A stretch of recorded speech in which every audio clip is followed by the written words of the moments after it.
हम बात करते हैं एक ऐसी टीम की जिसने आईपीएल के इन 13-14 सालों के इतिहास में हर साल अपनी परफॉर्मेंस को इंप्रूव किया है।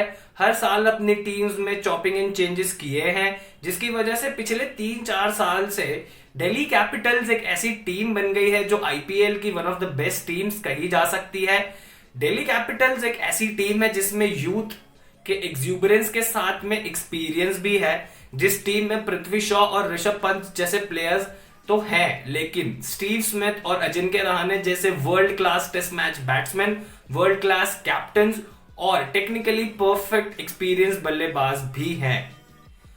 टूर्नामेंट शुरू होने से पहले जो इस बार का सबसे बड़ा सेटबैक था ना यार, जो सबसे बड़ा झटका लगा वो दिल्ली कैपिटल्स को लगा।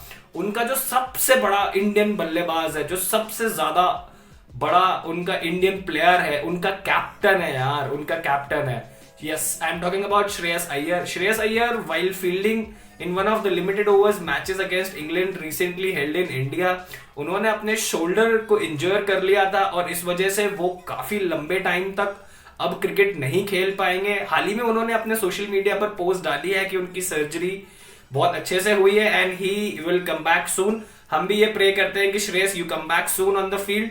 बट अगर प्रेजेंट की बात करें तो Rishabh Pant has been named the captain of Delhi Capitals for IPL 2021।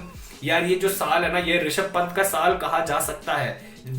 Just like कि तेंदुलकर को 1998 के शारजा के डेजर्ट स्टॉर्म की इनिंग्स की वजह से कहा जाता है कि 1998 was the year of Tendulkar, 2016 was the year for Kohli, 2020 and 2021 could well be the year for Rishabh Pant.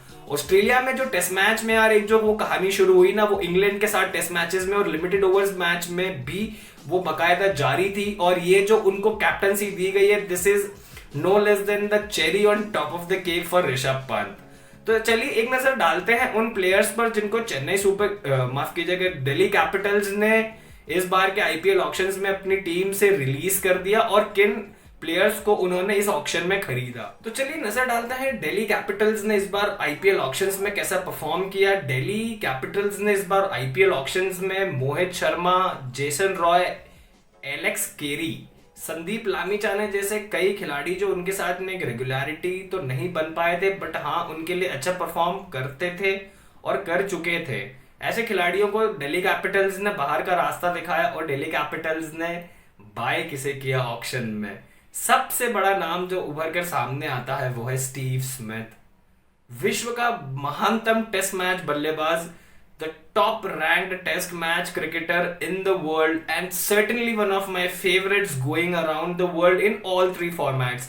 फिर वो चाहे उनकी अनऑर्थोडॉक्स बैटिंग टेक्निक्स हो या उनकी अनऑर्थोडॉक्स रनिंग टेक्निक्स हो, what ever it is, Steve Smith is now going to play for Delhi Capitals in this year's IPL। Steve Smith के साथ साथ दिल्ली कैपिटल्स ने इस बार ऑक्शंस में खरीदा इंडिया के फास्ट बॉलर उमेश यादव को। बैंगलोर ने उनको रिलीज किया और दिल्ली ने बिल्कुल भी टाइम नहीं वेस्ट किया उन्हें अपनी तरफ खींचने के लिए, just like a magnet pulls the other one. Umesh Yadav का एडिशन जो है ना वो दिल्ली कैपिटल्स के लिए एक एक्स फैक्टर प्रूव हो सकता है, क्योंकि दिल्ली कैपिटल्स की जो बॉलिंग है ना यार, which is being dominated by 2 of south Africa's upcoming players. एक को तो यार हम बोल सकते हैं is already achieved something in is international career with 200 international wickets, और एक जो है वो एक रिलेटिवली न्यू फास्ट बॉलर है but he is creating sensations wherever is going. मैं बात कर रहा हूं एनरिक नोकिया और कगिसो रबाडा। जल्दी से नजर डाल लेते हैं कि मेरे हिसाब से जो दिल्ली कैपिटल्स है उनकी चेन्नई सुपर किंग्स के साथ जो कल उनका सीजन का पहला मैच है उसमें उनको कौन सी प्लेइंग 11 उनके लिए बेस्ट सूटेड रहेगी। यार जो 2 ओपनर्स हैं दिल्ली कैपिटल्स के, I just love the way Prithvi Shaw has played in this Vijay Hazare trophy and the Syed Mushtaq Ali trophy as well. 50 over के मैच में डबल 100 मारना एक बहुत बड़ी अचीवमेंट होती है और पृथ्वी शॉ ने वो जो 227 रनों की पारी खेली थी, that was brilliant to watch as a cricket fan. मेरे ओपनर्स होंगे शिखर धवन और पृथ्वी शॉ। 3 नंबर के लिए यार जो डिसीजन होगा 3 नंबर का, वो मेरे हिसाब से दिल्ली कैपिटल्स की बाकी की बची हुई टीम को डिफाइन करेगा। अगर आप 3 नंबर पर स्टीव स्मिथ को खिलाते हैं और 4 नंबर पर अगर अजिंक्य रहाणे को खिलाते हैं तो आप 5 नंबर पर ऋषभ पंत और 6 नंबर पर मार्कस स्टोइनिस के साथ में जा सकते हैं। उससे आपको शुरू के जो 6 बल्लेबाज है उसमें एक आपको गेंदबाज मिलता है स्टोइनिस के फॉर्म में, जो कभी 1 ओवर कभी 2 ओवर आपको बीच में करा के दे सकते हैं। तो अगर आप शिखर धवन और पृथ्वी शॉ के साथ ओपनिंग करेंगे तो मेरे हिसाब से Ajinkya Rahane should play at 3, Steve Smith should play at 4, Rishabh Pant should play at 5 and Marcus Stoinis should play at 6। इसमें आपको ये देखने मिलेगा कि जो दो एकदम डैशिंग जो डैशर्स जिन्हें बोलते हैं वो आपके पास ओपनिंग 2 डैशर्स हैं in the form of Prithvi Shaw and Shikhar Dhawan, और नीचे खेलने के लिए आपके पास सॉलिडारिटी के साथ खेलने वाले, टिक कर खेलने वाले जो बैट्समैन है आपके पास, ऐसे 2 बैट्समैन है अजिंक्य रहाणे और स्टीव स्मिथ, दो समय आने पर अपना जो स्ट्रॉन्ग गेम है उसको छोड़कर T20 गेम में वो भी खेल सकते हैं। 5 और 6 पर 2 ऐसे बल्लेबाज हैं जो within span of an over और 2 जो 1-2 ओवर के टाइम में ही सिंगल हैंडेडली अपनी इनिंग्स के साथ पूरा मैच बदल सकते हैं, ऋषभ पंत और मार्कस स्टोइनिस। अब चलिए बात करते हैं लोअर मिडिल ऑर्डर और इनकी बॉलिंग डिपार्टमेंट की। लोअर मिडिल ऑर्डर में 6 नंबर पर स्टोइनिस के खेलने के बाद में 7 और 8 पर 2 ऐसे खिलाड़ी हैं, एक लेफ्ट आर्म स्पिनर है, एक right arm Orthodox off spinner है, दोनों इंडियन स्पिनर्स है, और हाल ही में उन्होंने दोनों ने इंग्लैंड की नाक में दम किया हुआ था यार, क्या बॉलिंग की है दोनों ने, मतलब वाकई बहुत ही बढ़िया बॉलिंग की है उन्होंने। हाँ, मैं बात कर रहा हूँ अक्षर पटेल और रविचरण अश्विन की। 9, 10, 11 की पोजीशंस के लिए यार जो डिसीजन है ना वो दिल्ली कैपिटल्स के लिए इतना मुश्किल नहीं होने वाला है। 9 और 10 पर 2 ऐसे साउथ अफ्रीका के फास्ट बॉलर्स हैं जिनके बारे में हम ऑलरेडी बात कर चुके हैं, और मुझे पूरा भरोसा है कि पिछले बार की अपनी बॉलिंग हीरोइक्स को वो इस बार भी रिपीट करेंगे। Yes, I would go with Anrich नोकिया and Kagiso Rabada at 9 and 10।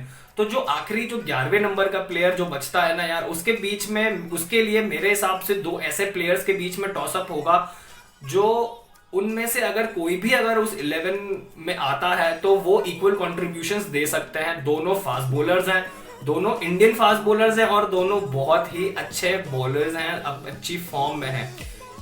Ishant Sharma पिछले 3 से 4 सालों में अगर आप देखें तो उनके टेस्ट मैच बॉलिंग परफॉर्मेंस में एक बहुत बड़ा चेंज आया है, उन्होंने अपने फिटनेस पर ध्यान दिया है। And same is the case with Umesh Yadav. Umesh Yadav के साथ में एक जो आपके पास में एडवांटेज है वो ये है कि उमेश यादव के पास में गति है थोड़ी, उमेश यादव के पास में थोड़ा कैरी मिलता है बॉल को। हाँ, ईशांत शर्मा 135, 136 डाल सकते हैं, लेकिन Umesh Yadav can successfully and for a very long period of time can ball in excess of 140 kilometres per hour. तो ये जो होगा ये टीम डिसाइड करना थोड़ा सा मुश्किल होगा, but I would like to go with the experience of Ishant Sharma along with Rabada and नोकिया विद द 2 इंडियन स्पिनर्स।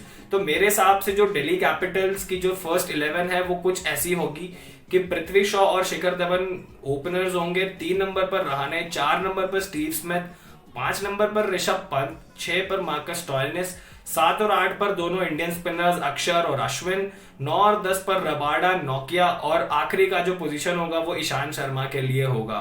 तो this is for me the best that Delhi Capitals can field against Chennai super Kings.